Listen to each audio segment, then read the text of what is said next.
everybody, this is the Vikstrand. Today we're going to talk about The Fly. When I first saw The Fly, I was like 12, 13 years old, and I had never seen a Cronenberg movie before, and I was, unprepared for what was going to happen. And it was on TV, and I saw it, and I thought it sucked. I thought it was one of the single worst movies that had been made in the year 1986. Years went by, decades went by, I saw Cronenberg movie after Cronenberg movie, and I loved him so much. But I always came back to the fact that I hated The Fly.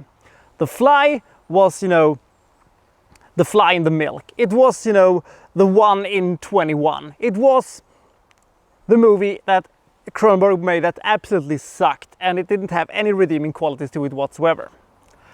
But then, a couple of weeks ago, I rewatched it. And let's just say that the outcome was a little bit different than the last time I see it. So why don't we check out this absolute mega classic from 1986. This is David Cronenberg's The Fly.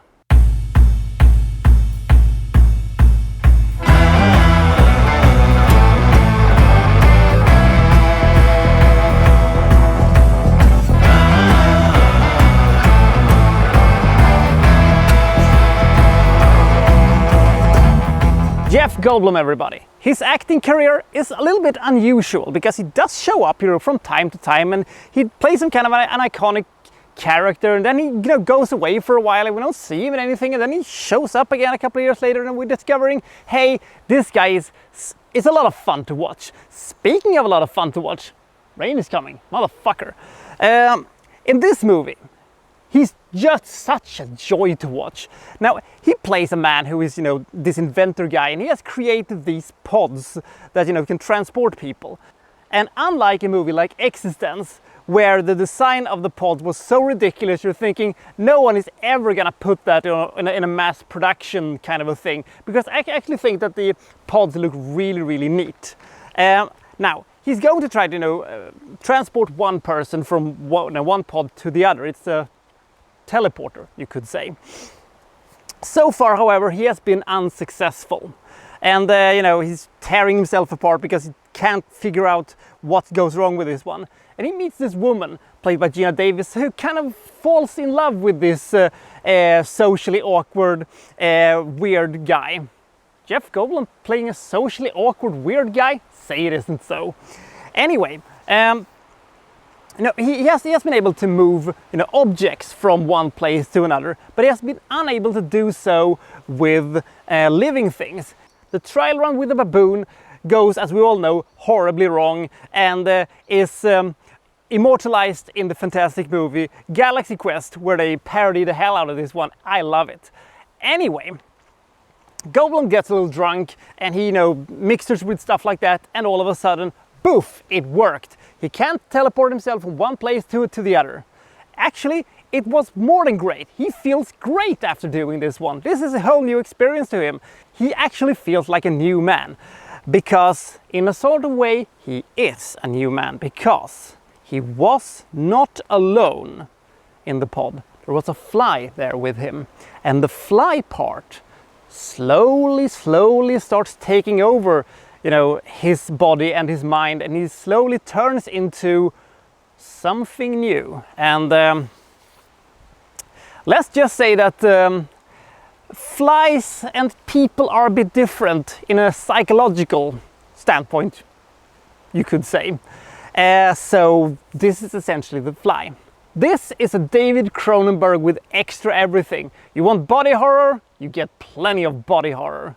You want weird stuff that happens and weird angles and, gross things? You got those too. You want ultra-violence? We got ultra-violence for you. And we got a Jeff Goldblum who is absolutely on fire in this movie.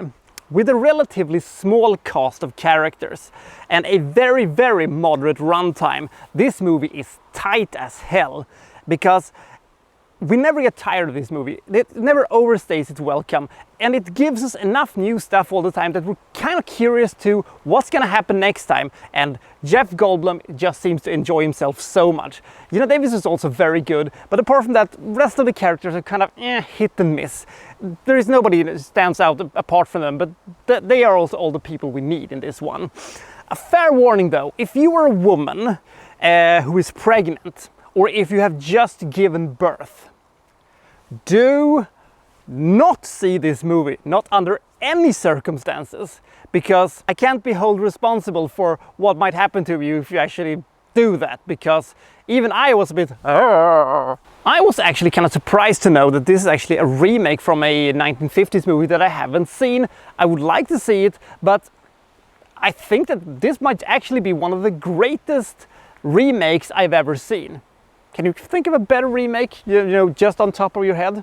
And this is, you know, in a sense, a superhero origin story gone terribly wrong. Like Brightburn, but really, really, really, really good. This movie is not for everybody.